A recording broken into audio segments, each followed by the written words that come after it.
How's everyone doing today? Welcome back to On the Ball and welcome back to another round of Premier League predictions. It's game week 14. Me and my brother going head-to-head in Premier League predictions. It is 181 all square going into game week 14. And the way the scoring works, it's 5 points for a completely correct scoreline, 1 point for a correct result, and the star man. Once you pick that man, you can't pick them again for the rest of the season. And also, we can't even pick the same man either, as the last 2 weeks, me and Sim have picked the same man. Sim had to give up his star man last week, which worked in his favour. We have picked the same one again this week, so you have to wait until the end of the episode to see what happened there. But it's 5 points for a goal, 2 points for an assist, and let's get straight into the weekend's action. Starting off at the Emirates, it's Arsenal against Wolves. I've gone for 2-1 to Arsenal. Sim's gone for 2-0. So Sim, you've gone for Arsenal clean sheet at the Emirates. I have. Wolves obviously on. I think Arsenal have been very good defensively this season, albeit maybe at the Emirates not as good. But I still think that Wolves still. I'm pretty sure no Pedro Neto in this game. I watched them against Fulham, and I know they got 2 goals, but I wasn't overly impressed. I thought it was a pretty poor performance from them. And I just look at Wolves' attack, and I think Arsenal should be able to keep a clean sheet there. And then at home, I can't see Arsenal not scoring. So I've gone for 2-0. Yeah, I've gone for 2-1. I think Arsenal will, romp home with a victory in this one. But I think Wolves, they do have enough. I know even without Pedro Neto, I think they've got enough to get a goal, especially at the Emirates. In a funny way, if this was at Molineux, I actually probably would have gone for an Arsenal clean sheet. But at the Emirates, they do seem to concede goals. Wolves as well seem to be scoring every week with or without Pedro Neto. Hwang Hee-chan in unbelievable form as well. So I've gone for Wolves to nick a goal here. But I think Arsenal will come out with the 3 points as they are the massive favourites on the day. Next up is Brentford against Luton. Sim's gone for 1-0 to Brentford. I've gone for 2-0 to Brentford. I was toying with the idea of 1-0 to be honest, but I feel like Brentford are going to come out with a bit of a point to prove. They have lost their last 2 games in very difficult games, albeit Luton are, they're proving a few doubters wrong at the moment in terms of the way they're staying in games, but they're still losing a bit too often. So I think that Brentford will come out, like I said, with a bit of a point to prove, and I'm going for a 2-0 win for Brentford at home. Yeah, I've gone for just the 1-0. I do think Brentford will just shade it, but I know that they do struggle a bit when they come up against teams who try to frustrate them, because they're obviously a team who likes to play with a bit more space, and Luton are definitely going to try and frustrate them away from home. I just think Luton won't have the quality to get goals against a very resolute and informed Brentford team. And I think Brentford should just about shade this one. They should find a moment of quality to break Luton's rear guard. But I do see it being a bit of a close game, so I've only gone 1-0. Next up is a clash right at the bottom of the table. Burnley against Sheffield United, 2 of the 2 promoted sides from last season, which I think is a massive game for Heckingbottom, to be honest, and probably company as well. Sim's gone for 2-1 to Burnley, and if it is 2-1, do you think that seals the fate of Heckingbottom? If it doesn't, I don't know what will. So I think it probably should. But yeah, I've gone for Burnley to shade this at home. I think we've seen what kind of I think even against teams who play low block, they have a tendency of opening them up and actually playing really nice football. I don't think their problem has been being able to build up and play the nice football. I think their problem has been finishing their chances and keeping the door locked on the other end. Now, I think Sheffield United don't have the best attack at the moment. Archer had a very promising start to Sheffield United career, but he's kind of not really been able to carry that form on. I thought they had maybe turned a corner after they'd, beaten Wolves and got their first win, and they got a draw in the following week. But last week they had suffered quite a bad defeat at home to Bournemouth, 3-1. Looked really bad. And I think Burnley can take some of the lessons of how Bournemouth played. I think they should be able to come away with a victory in this one, albeit I do see with Burnley's defence, I can see Sheffield United scoring a goal. But I think Burnley, with the football they play, I've gone for them to shade it 2-1. I've just gone for a 1-0 victory. You might think I'm mad going for a Burnley clean sheet here, because I don't think they've kept a clean sheet all season. But I do think Burnley will look at this fixture saying, look, we just have to win this by hook or by crook, no matter what. And I think Burnley have changed it up in recent weeks to maybe the way they're playing their football, and maybe not as vulnerable as they have been all season. Sheffield United, they're just pretty much sleepwalking to relegation. I know some would say that Burnley might be as well, but I do feel like there's a bit of a gulf in quality between these two sides, especially going forward. So I think Burnley will win this game, and I think Sheffield United will fail to score, to be honest, because their attack just looks very blunt. So I've gone for Burnley 1-0, and if this is the scoreline, and if we both what we're saying is correct, I do expect Heckingbottom this to be his last game. Albeit he hasn't had the dreaded vote of confidence yet, so maybe that will come after this game, but I can't see him being the manager of Sheffield United for too much longer, because they're just getting battered in every game, to be honest. So we'll see what happens this weekend, and that's a massive game, by the way. But next up is Nottingham Forest against Everton at the City Ground. I've gone for 2-2 here at Desmond. I can see this being a bit of a ding-dong battle. Nottingham Forest, they're playing okay at the moment, not getting the consistent results which they would have hoped. Awioni out for 6 months, which is a massive loss for them. But I think that Anthony Elanga and Morgan Gibbs-White are on form at the moment, so I think they can get goals. But Everton, especially away from home this season, they've been really strong. So I think Everton, obviously after the points deduction that they need to pick up results fast, because they looked like they were going to be comfortable from the drop, and now they're back in the relegation zone after having that minus 10 points. So you would have thought that Everton, will go out and maybe show that they are the more dominant side and go and win this game, but I just feel like both these teams might just cancel each other out this weekend, so I've gone for 2-2. Yeah, I've gone for Everton to win this one. I think Forest are not in the best form at the moment. I think if Awioni was playing or was available, I would give Forest a lot more of a chance. But that physical presence lacking, they're going to need it, because Everton are very strong. They have strong defenders, is what I should say. And when they defend in a low block, it's quite difficult to penetrate. I think Forest will come out and try and win the game. But it will be both teams who both like to play on the counter. And I think that will kind of suit Everton because I think they've got the players at the moment in settled possession who are more likely to hurt the opposition rather than Forest, the likes of Calvert-Lewin, Dwight McNeil's in decent form, Jack Harrison, and obviously Decore, very, very physical presence in the midfield as well, who likes to make late runs in the box. So I think if it comes to it, if it's a battle between who can make the most of their opportunities, I'm going to back Everton. So I've gone 3-1 to them. Next up, a big game Saturday night at St James's Park, Newcastle against Manchester United. And me and Sim have gone for the exact same scoreline here in 3-1 to Newcastle. It's like kind of what I've said for the last month or so, whenever they come up against any real quality, they get undone and unstuck Manchester United. And I think that's exactly what's going to happen this week. And also, when you look at what happened to them out in Turkey last night, I mean, that must have been a massive kick in the face for Manchester United. That's 2 away games in the Champions League, Copenhagen and Galatasaray, where they've given up a 2-goal lead. And I just feel like Newcastle are going to be way too strong for Man United this weekend. Yeah, to be fair to Man United, yesterday I was probably some of the best football I'd seen them play this season up until, Ziyech scores that second goal, and all of a sudden they probably walk away from it a bit lucky to even get a point when it went to 3-3. But I thought Man United played well, and to be fair, in the Premier League, they're 5 wins in the last 6 games, but as you say, they're probably games you expect them to win. At St James's Park, I just can't. I think in Newcastle, even though they've not maybe in the Premier League have a bit of poor form, but they beat Chelsea 4-1 last week, and they really unlucky not to get a win against PSG in midweek, and they're defending very well.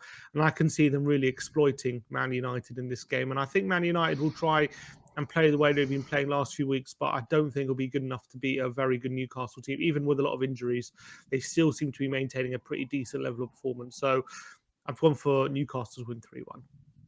Bournemouth against Aston Villa next in Bournemouth, and I've gone for 2-1 to Villa. Sim's gone for 2-2, so you've gone for Bournemouth to nick a point here. Yeah, Bournemouth in good form, to be fair. Won 3 of their last 4 games, and maybe starting to show sprouts of what Iraola was trying to implement at the beginning of the season. And I think I'm quite liking how they've been showing. And look, they beat Sheffield United away from home 3-1 as well, and maybe their forward players are starting to show a bit of quality. Villa away from home haven't really been the same side, especially defensively, and they've been quite open. Obviously, they lost to Nottingham Forest 2-0 a couple of weeks ago, and they very luckily beat Spurs, I thought, 2-1, or definitely lucky only to concede one goal. I think that's fair to say, at least, anyway. So I think Bournemouth, showing good form at home. So I've gone, and also you got Villa got Europa Conference League exploits in midweek. So whether that will take its toll or not, I reckon Bournemouth are good for a result here. So 2-2. Yeah, to be fair, Bournemouth are on really good form. It wasn't so long ago they beat Newcastle, which in a very impressive result, to be honest. Aston Villa look, if you look at these two sides and where they are in the league, you'd probably suggest that Villa are going to win this game comfortably, but I don't think it's going to be anything like that. I think Villa away form, not great this season, albeit they did come to Tottenham and win. But I do think Villa and their quality will just have just about enough to get over the line against Bournemouth this weekend. But I do think it's going to be a really tight game. And I see the likes of Moussa Diaby and Ollie Watkins being the difference here. So I've gone for 2-1 to Aston Villa here at the Vitality. But next up, two very different scorelines here in Chelsea against Brighton, two off-form teams really in the Premier League. Sim's gone for 4-1 to Chelsea at Stamford Bridge. I've gone for 2-2. I mean, I've not been impressed with Chelsea's form at Stamford Bridge at all this season. I've not been impressed with Brighton's form since September, to be honest. I think one or maybe even two wins since September for Brighton. And look, I think both the teams will back themselves to get goals, but I just can't split them, to be honest. I think Brighton will be able to pick the lock of Chelsea every time they come forward with the gaps that they leave. And I think it'll be the same the other end with Chelsea exploiting Brighton and their weak back line. So, look, I think maybe the form would suggest that Chelsea could nick something here, but I'm just going for 2-2. I think just looking at how both teams defend and the defensive quality both teams have, I just see Chelsea really taking control of this one. I think Brighton will obviously have their moments. They play lovely football, and I'm sure they'll have moments to open up Chelsea. But I really see an open game. I see both teams really going for it. And for me, I kind of see it as a battle between both defenses in a way, because I think both teams have pretty good attacks, and I think both teams are going to want to attack. It's going to be open, so I think it's going to be whose defense can hold out more, and I'm going to back Chelsea's a lot more. And I just see Chelsea being a lot more ruthless in front of goal. They've been pretty decent. Obviously, got 4 goals at home to Man City, albeit they conceded 4 goals. But I don't see Brighton being at that same level. And even against who they played last week, Newcastle, it was quite open up until Chelsea imploded kind of second half. But I don't know. I don't think they will implode again at home. So I've actually gone for a bit of a battering here. I've gone for 4-1. I just can't see Brighton's defence holding up. Liverpool, Fulham up next. Both us gone for convincing Liverpool wins. I've gone for 3-0. Sim's gone for 4-0. And it's no surprise why you've gone for that.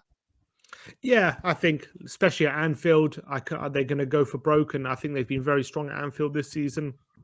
Liverpool, even against some very good sides, they've pretty much taken on everyone who's come at them. Got a very good draw last week at Man City. That keeps their confidence up. And I just think Fulham are going to be willing participants. I haven't been impressed at all with Fulham, even in their wins. I haven't been impressed with them. And I think they're just going to be there for the taking. So I've gone 4-0 Liverpool. Yeah, I've gone for 3-0. Pretty much the same reasoning as you, just one less goal. To be honest, I think the front three of Liverpool are just going to be too hot, or the whole team of Liverpool are just going to be way too hot for Fulham to handle, especially at Anfield. So this is probably one of the less surprising results that we have picked this weekend. Next up, we're going to go to the London Stadium, West Ham against Crystal Palace in a London derby here. Sim's gone for 1-0 to West Ham. I've gone for 2-1 to West Ham. I think that, yes, Crystal Palace have lost Eze. They've lost Doucouré in the middle of the park as well, which is going to be massive losses to them, both of those players. But I feel like with the players that they do have, especially Michael Elise, who got a wonder goal last weekend, I feel like they're good for a goal, especially from set pieces with the like of Joachim Andersen and Guehi at the back. Still got good aerial presences there. And West Ham, they don't seem to be keeping many clean sheets at the moment. So I think West Ham will just about get over the line in this game. I do worry if Danny Ings is starting up front, because he just looks absolutely terrible at the moment. So I do worry in that sense a bit for West Ham, but I still think with the likes of Mohamed Kudus, Jared Bowen coming back, that West Ham will have more than enough to beat this Crystal Palace side. But I do envisage Palace getting a goal here. Yeah, I've gone for a clean sheet for West Ham. I just think without Eze, they lose that creative hub. And I know Olise is coming back, but I think it's kind of, if you can keep Olise quiet, I think you're keeping Palace quiet. And I think they'll know that, West Ham. I know West Ham again as well. They're going to have Europa League on Thursday night. So I don't know what kind of a strong team they'll play in that game. But they've been pretty good even at home this season. And I think, I don't know if Bowen is 100% fit for this game, but even without him, with Paquetá as well, kudos as you say, they got enough quality to get a goal against Palace. But I do think with Palace losing their most creative player, I think they're going to try and keep it tight, try and get a point. But I think West Ham should have enough to get past them. So I've only gone 1-0. Yeah, it's kind of like if Moyes wasn't their manager and they had a bit of a forward-thinking manager, I probably would have gone for a more convincing West Ham win. But because Moyes is their manager, I mean, they are like kind of just about getting through games when they do win them. So that's why I've gone for 2-1. But last but not least, Manchester City against Tottenham. And you never guess what? We've gone for the exact same scoreline here again. In 4-2 to Man City, a repeat of last season's scoreline. Look, Spurs are very much depleted. To add insult to injury, Bentancur's now out for 2.5 months, which is a massive kick in the teeth and pretty much heartbreaking for the man himself. Man City are Man City. They're very much near invincible when they're at the Etihad, and I see this being a very much an open game. I can see us getting a couple of goals, but I can't look past Man City with the injuries that Spurs have at the moment. Yeah, especially in the back line, that's going to be the biggest thing. I think in midfield, the injuries we have, considering how Lo Celso and Kulusevski stepped up and we've got Basuma back as well, I'm actually not too worried about how we're going to play going forward. I think we can create chances against this City team, even though they're very good defensively. I still think we're going to take the game to them. You know how Ange is. He's just going to play his way and he's not going to change for anyone. But that's also going to mean we're probably going to have Emerson and Davis at centre-back, and with the chances that Villa created last week, I can definitely see Man City creating even more. And with Haaland in very good form, and Julian Alvarez buzzing around, and you can name any of their players, and you make the same point. I can't see Tottenham's defense standing up to scrutiny. I see it being a goal fest, but I see Man City coming out on top, unfortunately. So 4-2. You don't fancy Erling Haaland against Ben Davis in the physical matchup? Not quite. Not on this occasion. Maybe in another day. Let's move on to the star men. And as I mentioned, we both did go for the same man, and that was Darwin Núñez. So this week it does go to Sim. So why Darwin? Well, I don't even need to ask you why Darwin, but tell me anyway. I think at home to Fulham with his physicality.